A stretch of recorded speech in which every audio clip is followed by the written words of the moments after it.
why don't we let the youth lead? Like, why don't we let like the free thinkers on the left lead instead of like these people that are just pseudo Republicans?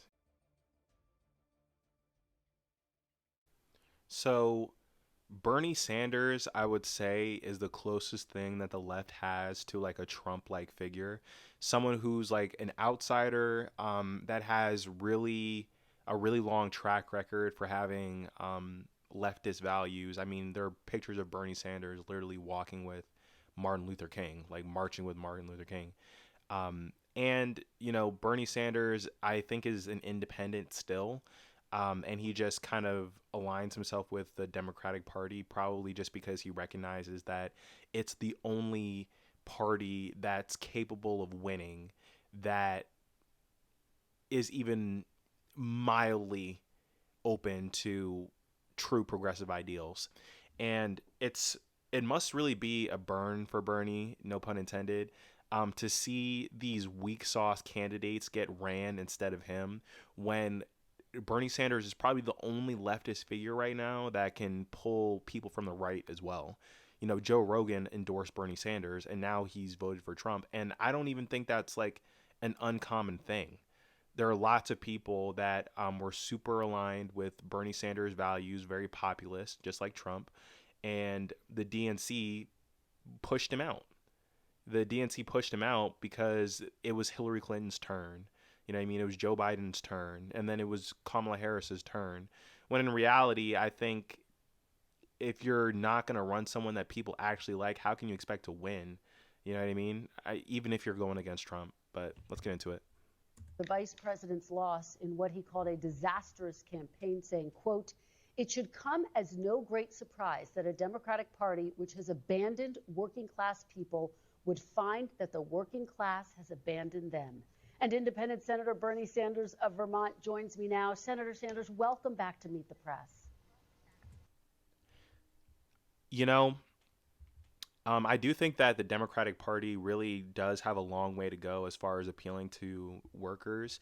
But I mean, if we're being objective here, I think that especially the Biden administration has done a lot, at least to gesture towards being pro-union. Joe Biden has been on the record saying he's pro-union. I don't really love the way that he handled that whole train strike situation. I'm not like an expert on that, but let's give them some credit here. I mean, the Republicans aren't talking about raise the minimum wage, not that I know of. Thank you for having me. Thank you for being here on this Sunday after Election Day. Let's start right there. Your criticism, incredibly direct. You say you think the Democratic Party has, quote, abandoned the working class. How exactly do you think Democrats have abandoned the working class, Senator?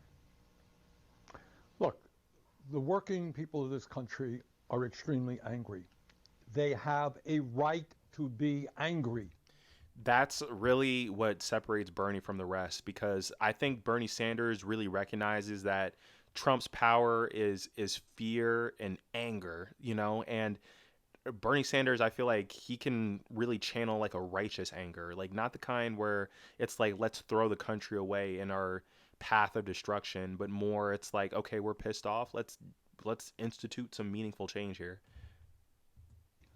In the richest country in the history of the world today, the people on top are doing phenomenally well, while 60% of Americans are living paycheck to paycheck, and millions of families worry. 60% actually sounds pretty low to me, but he's not wrong. I mean, in what world can there be billionaires, soon to be trillionaires, but people can't afford to like pay for their groceries?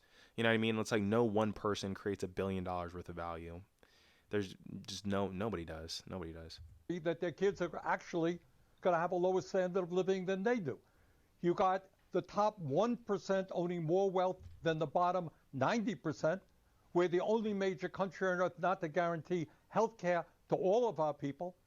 25% of our seniors are trying to live on $15,000 a year or less. We have the highest rate of childhood poverty of almost any major country on earth. And the gap between the people on top and everybody else is getting wider and wider. Who could disagree with this? Who could disagree with this? And I like the fact that it's not really charged with anything but facts. You know what I mean? It's like, yeah, we're angry, but here's literally the reality of the situation, and it doesn't involve mentioning Republicans at all. He didn't say anything about them. Like, he just stated what people want. It's voting against people, maybe that's just not really a thing that can work anymore. If it doesn't work on Trump, it's not going to work on anybody. And then, Kristen, on top of all of that, we got a corrupt campaign finance system which allows billionaires to buy elections. So if you're an average That's a worker out there, fact. you're saying, hey, I'm working longer and longer hours, going nowhere in a hurry, worried about my kids, and yet the people on top have never had it so good. Where is the Democratic Party? Are they prepared to stand up to these powerful corporate interests, raise the minimum wage, fight for health care for all people? The Democratic Party is very much aligned with the billionaires still. I would say that the billionaires that donate to the Democratic Party, they're fundamentally different than the conservative ones. I don't know. I feel like conservative billionaires that donate just smell blood in the water. Like, they're a lot more nihilistic with it. But then again, maybe that could just be my emotionally charged perception, because at the end of the day, a billionaire is a billionaire. They're all kind of on the same side. And Kamala Harris was backed. She was backed by a lot of people, and she was spreading the money around to try to get reelected, and it was all for nothing. It was all for nothing. And that's just leaving her with egg on her face, because it's like, girl, you were completely down to be aligned with these people in a grab for power, and that's why you're so centrist about everything, because you couldn't be purely leftist, because then nobody would give you any money. Make sure that all of our kids get the quality education that they need. Expand Social Security. Are they prepared to do those things? That's the issue that we have to address. Well, as you know, your statement was met with some sharp reaction as well. This is what Speaker Emerita Nancy Pelosi had to say. Take a look. I'll get your reaction on the other side. Bernie Sanders has not won. Let me, with all due respect, and I have a great deal of respect for him, for what he stands for, but I don't respect him saying that the Democratic Party has abandoned the working class families. It's a cold day in hell that I agree with Nancy Pelosi, and I don't completely agree with her, but I do see where she's coming from. The Democratic Party does more than just lip service to the working class. I mean, they don't do much though. It's really mediocre at best. If you're a working class person, it's not like you've noticed any kind of like bump up lately, most likely.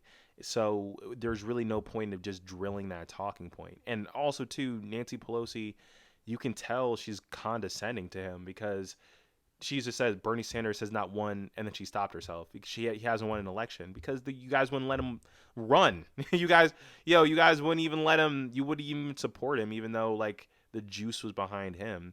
And they really didn't learn their lesson when Biden won, because they're like, oh yeah, we just ran the guy that we always run, like, you feel me, basic institutional Democrat, and it worked.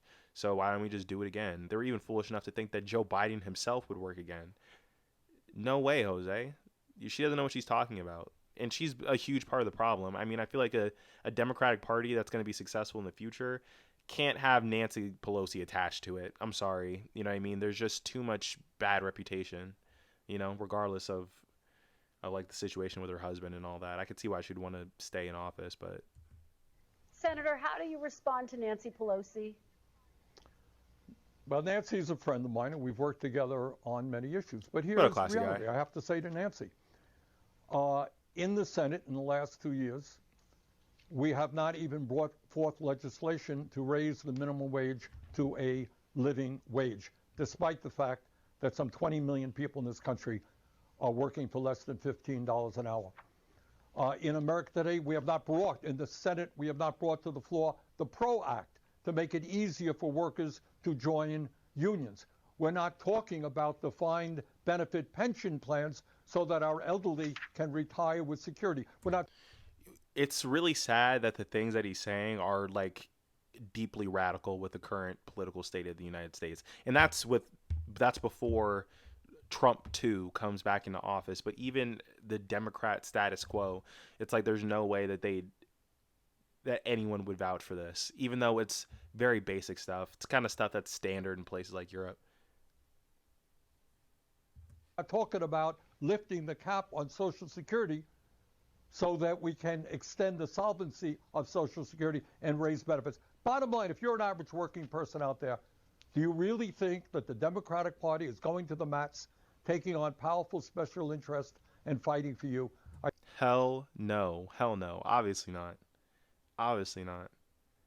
What a perfect counterpoint. You know what I mean? It's like he's not even really dismissing what she said. He's just like, this isn't good enough, fool. This isn't good enough. The American people deserve better than this. He's right. I think the overwhelming answer is no, and that is what has got to change. Senator, let me zoom out and just ask you about these results. You've heard some of the reaction throughout the Democratic Party. How much do you personally blame President Biden for this loss? Ooh. I mean, Joe Biden, I don't have a ton of hate in my heart for Joe Biden. I mean, he's an institutional Democrat, and he's over his career, he's done things that I think are bad and a huge part of the problem, and he's one of them. But at the same time, too, it's Joe Biden did not inherit an easy situation, and I'm just grateful that he was able to beat Trump. Now, with this loss, it's kind of got me wondering. It's like, could anyone have beaten Trump? Like, you know what I mean? Could Kamala have beat Trump back in 2020? You know what I mean? It's like they just kind of ran whoever. You know what I mean? When the people were begging for Bernie Sanders, and he would have won re-election easily. I mean, he's an old guy, but look at Joe Biden. They were gonna let him run again. They were gonna let him run again until George Clooney was like, hell no. So I would say, so for this loss, I'm gonna say Joe Biden is roughly 66% responsible, personally. President Biden, when he came into office, said that he would be the most progressive president since FDR. And I think on domestic issues, not foreign policy, on domestic issues, he has kept his word, and the agenda that he has pushed through has been an extraordinarily strong one. Joe Biden accomplished a lot. I mean, it's so sad, too, because it's all literally going to be washed away like the second he leaves office. You know what I mean? Even the good stuff, just because it has Biden's name on it, you know? And I guess he's progressive. I mean, but that's a problem with the Democratic Party in general. It's like everything progresses so slowly. It's like hard to even say. It's like, you know, I don't know. Everyone just gets a little bit cooler each time, but they still keep all like the jingoistic, like imperialist shit. Like, you feel me? Like Joe Biden, Mr. Domestic, or Mr. FDR over here, you know, signing the papers for a genocide here we're talking about. But that agenda has got to be placed within the overall context of American society today.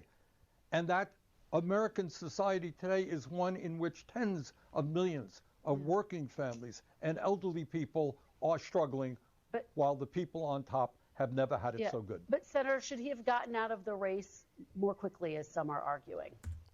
Obviously.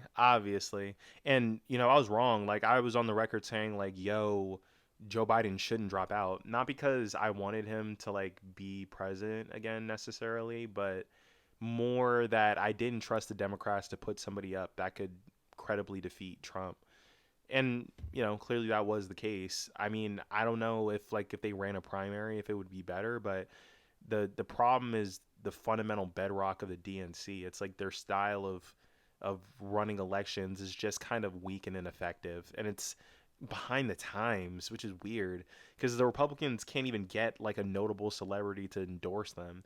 Like, you know what I mean? But and that's when they're winning in a landslide. You know, the Democrats had fucking Taylor Swift, Cardi B, like, you know what I mean? Like Spider-Man endorsing Kamala Harris and shit. I mean, I'm rambling, but I supported him because I think his agenda was a strong agenda, a working class agenda. I'm not going to. I'd say it was. It wasn't perfect, but it Kamala was. ran a strong campaign. She did everything that she could. She decisively won the debate. Yeah, I mean, and also too, it's like I understand that the finger pointing needs to happen because we need to understand how the fuck we were so goddamn wrong. But I really don't know what else Kamala Harris could have realistically done. She could have went more left for sure. I mean, I would enjoy that personally, but I guess there are people that wouldn't. I mean, I don't know. I don't really know what this centrist Democrat that they're pretending exist is. Like, where are they? In the Trump era, where are they? Where are they? I mean, once upon a time, I would consider like my parents to be like centrist Democrats, but like now they're like super left wing because look at what we're dealing with now. Like, you know what I mean? It's like, and universal health care is considered extremely left wing. Like, why? I feel like that's a pretty centrist policy. Like, living, I would consider that to be pretty moderate. So to me, it's not just about the campaign. It's about what does the Democratic Party stand for? Do ordinary people say, yeah, that is a party that is fighting for my interest and prepared to take on the big money interest who control the economic and political life of the country? That's to me what the issue is. Yeah, we're talking a lot about the economics. You've talked about how the Democratic Party is out of touch when it comes to economic issues. Some Democrats are saying it's not just economic issues, it's cultural issues as well. Here's what Democratic strategist James Carville had to say. Take a look. Hate YouTube ads? You need this Chrome extension. I feel like I just found a Whoa, Google these cheat ads are code. getting out of This Chrome control, extension lets yeah. you block ads or... What killed the Democrats and what killed Biden was a sense of disorder. And part of the sense of disorder was the unfortunate events of what I would refer to as the woke era. Has the Democratic Party's focus on identity politics gone too far, Senator? Here's the thing that the Democrats are really struggling with. It's really a perception problem. I feel like what is happening is so up for debate now, and vibes are really, law in this new political era that we found ourselves in. I wouldn't say that the Democrats are like overly sympathetic to like gay people or like trans people or even like immigrants, dog. Like they're in the middle. They're in the middle. They're like, yeah, we don't think that the gay people should be rounded up. We don't think that the trans people don't have a right to exist. But as far as like setting up legislation to actually protect their rights, we'll get around to it. Or, we'll swat down the evil shit that Republicans want to do. But no one's really running on a pro-trans platform. I mean, no one that has any clout in the Democratic Party, I wouldn't say. You know what I mean? If anything, they'll just do some basic lip service. It's not even like full-throated support. That's why people like Chappell Roan, who is like the biggest queer artist in the world right now, won't even put her support behind the Democratic Party. You know what I mean? Even though objectively they're the only major political party that doesn't want to see her in chains. Let me answer it this way. I think if the Democratic Party must continue to stand up against all forms of bigotry. And Democrats should hold their head high in saying, we led the fight for women's rights and to protect the woman's constitutional right for abortion.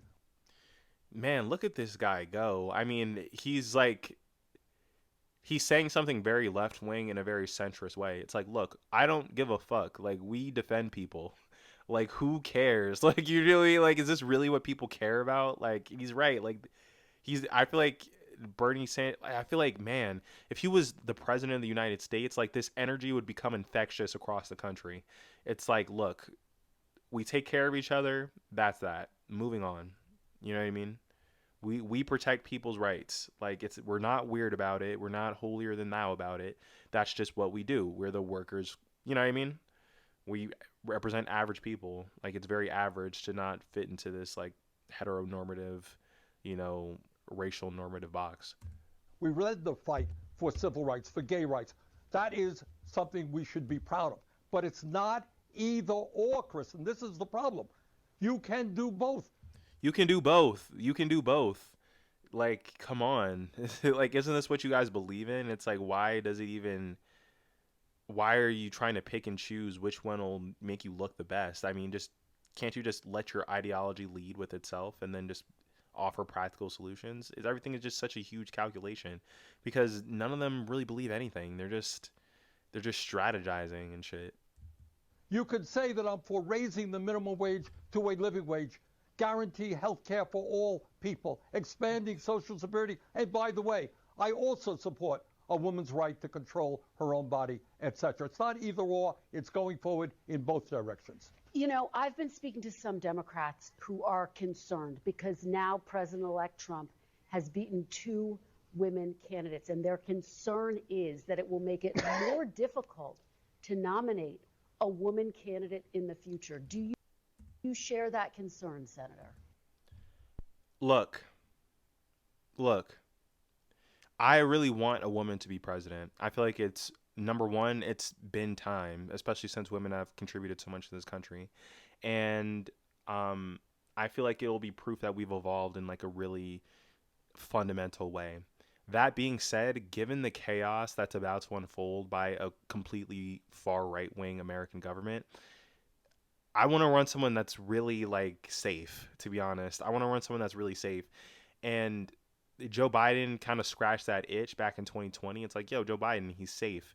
But now they need someone that's safe in a different way, not safe in the fact that he's your average Democrat, because that very much is their problem. But I'm thinking more safe where people are legitimately into them. People are into them.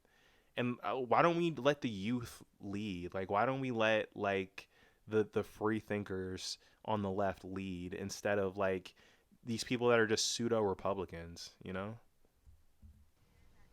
No, I don't.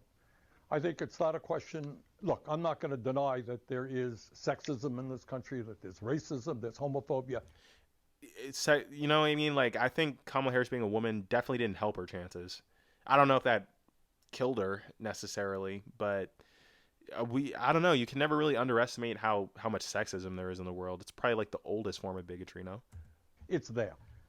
But on the other hand, I think what the American people want to support, whether it's a woman, a man, a black or a white, or Latino, whatever, is they want to support somebody who is standing up, Kristen, and fighting for them. People are in pain. People are hurting. They can't afford to go to a doctor. They can't afford to send their kids to childcare or to college.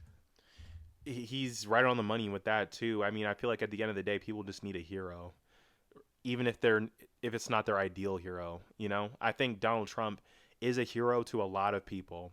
He definitely is. Should he be? Obviously not. He's a supervillain. But if he can convince Latinos, like, I'm gonna protect you or whatever, you know, even though he said such disparaging things about their culture, it's probably because deep down, the people that vote for him think that he can protect them from some greater evil.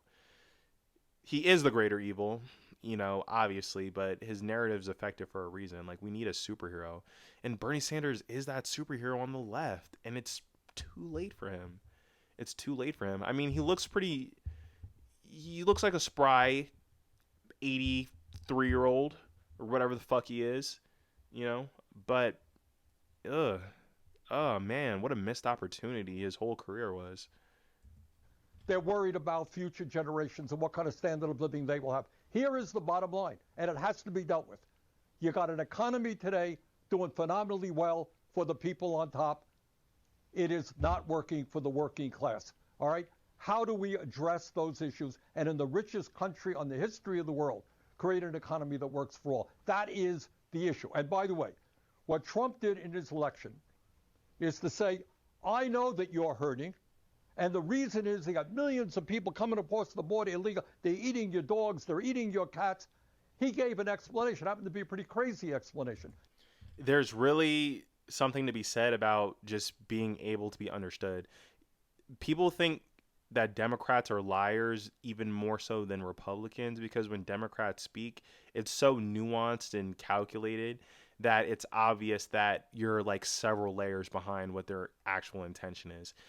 Republicans do this too, but they skirt that by just blatantly lying. You know what I mean? And their lies are broad. You know, it's like, why can't I get a job? Because immigrants. Oh, why do girls not like me? Oh, because the Democrats are importing multicultural ideas and people in order to dilute whiteness and make sure that you can't get laid. So immigrants. You know what I mean? Like, why is there so much violence? Immigrants, like, you know, and it works for them. It works for them. I mean, people get the vibe of it. You know what I mean? They might not know, the intricate details, but at least they can understand it. And most Americans are stupid. They need that. Yes, we got to strengthen the borders, but that is not going to raise wages for working people or provide health care to all people. The Democrats need an explanation, and that explanation is corporate greed and the power of the billionaire class. Yeah, I mean that's a message we can all get behind, no? That's a message we can all get behind, no? I feel like if you ask your average American, like, how do you feel about billionaires? They're gonna be like, they're assholes. They're assholes, like they're greedy bastards. But half of those people will say, like, I like Donald Trump, he's an outsider. You know what I mean? Misinformation is running amok. Propaganda has never had a bigger stranglehold on the American people. I know that's uncomfortable for people in the Democratic Party, some people, but that is the issue we have to address. Ugh. All right, CNN. Bernie Sanders' revenge tour continues. At the ballot box, independent Senator Bernie Sanders issued a particularly blistering statement this week, accusing Democrats of abandoning the working class. And Senator Bernie Sanders is here with me now. Hello, Senator. Congratulations on your reelection. Nice to have you here. I want to start with the scathing response that you gave after the Democrats lost, Kamala Harris lost pretty big. You said the Democrats really abandoned the working class. The chairman of the DNC called it straight up BS and said Joe Biden is the most pro-worker president of my lifetime. Even if that's true, that doesn't mean he's doing a great job. Former Speaker Nancy Pelosi said she disagreed with you. She added, quote, Bernie Sanders has not won. Do you stand by what you said? Oh, absolutely. Look, Joe Biden is a friend of mine. I've been proud to work with him on an agenda which has been very strongly in favor of the working class. Biden promised to be the most progressive president since FDR. In many ways, on domestic issues, I think he kept his word. But here is the reality. The working class of this country is angry. We're angry. We're angry, Bernie. We're angry. We should be able to afford shit. And especially Gen Z, because it's like our parents could afford shit. Why can't we? Like, we're the first ones to kind of get the step down. Or maybe not Gen Z, maybe like millennials. Maybe even like millennials. Yeah, I would actually give it to them. But why is the dollar depreciating? Like, why is the American dollar depreciating? Why are jobs getting shittier? And it's because there's no incentive for these corporations to be equitable. Like, why the government's not putting the clamps on them? If anything, the government's giving them more tax cuts and shit for being as, just cutting us off whenever they feel like. And they have a reason to be angry. We are living in an economy today, Donna, where the people on top are doing phenomenally well, while 60% of our people are living paycheck to paycheck. 25% of elderly people are trying to get by on $15,000 a year or less. We have the highest rate of childhood poverty of almost any major country on earth, and parents all over this country worry that their kids may have a lower standard of living than they do. And we probably will, bro. We probably will. I really don't foresee a world where I'd be able to buy a house on my own. In like my 30s, even like my 30s, because even if I started saving now, like the prices of houses are just getting higher and higher. Like before, if you had $100,000, you could buy yourself a nice house, or at least like a decent sized house, like a house that can suit your needs. Now a house that can suit your needs, bare minimum, that's like 200 grand, 250 grand. Why? That is the economic reality. And what Donald Trump did is provided an explanation. He went around, he said, I know you're angry, and the reason is that zillions of illegal immigrants are coming over and they're eating your cats and dogs and everything else. That's the reason. Well, obviously, that is not the reason. The reason is, in my view, that we have an unprecedented level of corporate greed today, more income and wealth inequality, and people on top want it all. And we need an agenda that says to the working class, we're going to take on these powerful special interests and create an economy and a government that works for you. And by good luck getting funding for that, though. Good luck. But I mean, I feel like Trump proved that even if you're underfunded, you can still make it happen. But was Trump even underfunded? I mean, Elon Musk was backing him. That's an unnecessary tangent. By the way, that can't happen unless you get big money out of politics. We Good got to luck. get rid of the Citizens United Supreme Court decision so billionaires do not continue to buy elections. And I know that. Wow, how skilled of him. I mean, yeah, like I guess that's a viable path. It might not be as easy as that, but if we can get this Supreme Court decision that's allowing this to happen, at the very least, that would be a step in the right direction. And that's the kind of promise that I feel like gets butts and seats voting wise. You know what I mean? I don't know. And because at the end of the day, it's really all about the economy. Like, Americans really don't give a fuck about anything except the dollars in their goddamn pocket. Even if like who they vote for is going to jeopardize the ability to have money that belongs to you in the first place. That you heard President Biden and Vice President Harris tout over and over the record of supporting workers, helping the middle class, some of the things that you were instrumental in helping pass, like lowering the cost of insulin. You saw the president walking a picket line. They forgave student loan debt as much as they could. You said yourself in July that he had a strong record, which you just repeated here.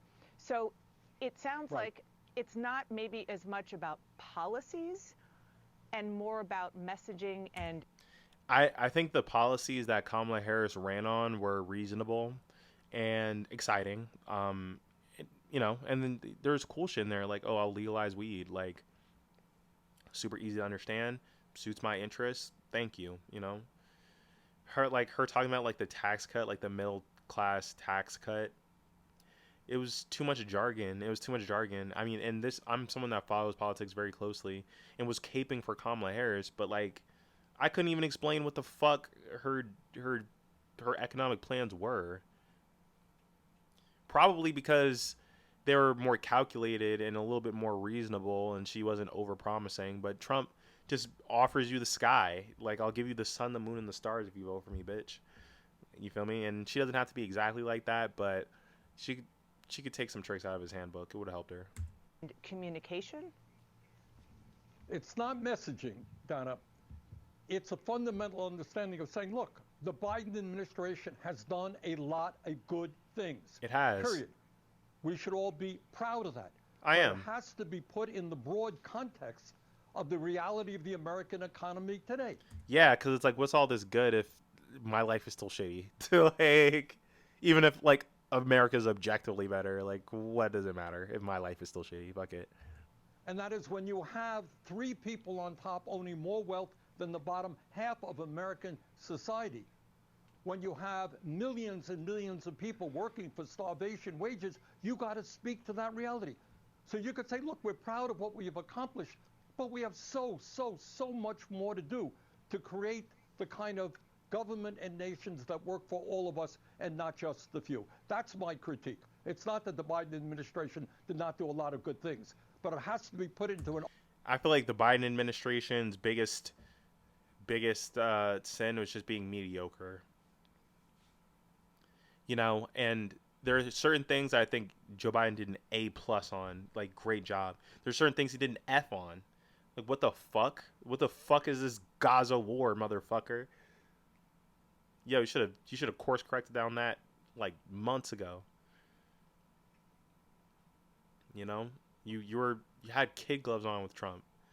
And it sucks because it's like, as far as like being an institutional politician, getting things passed, and just, progressing things gradually, very successful at that. But there's so many failures that stains his legacy forever.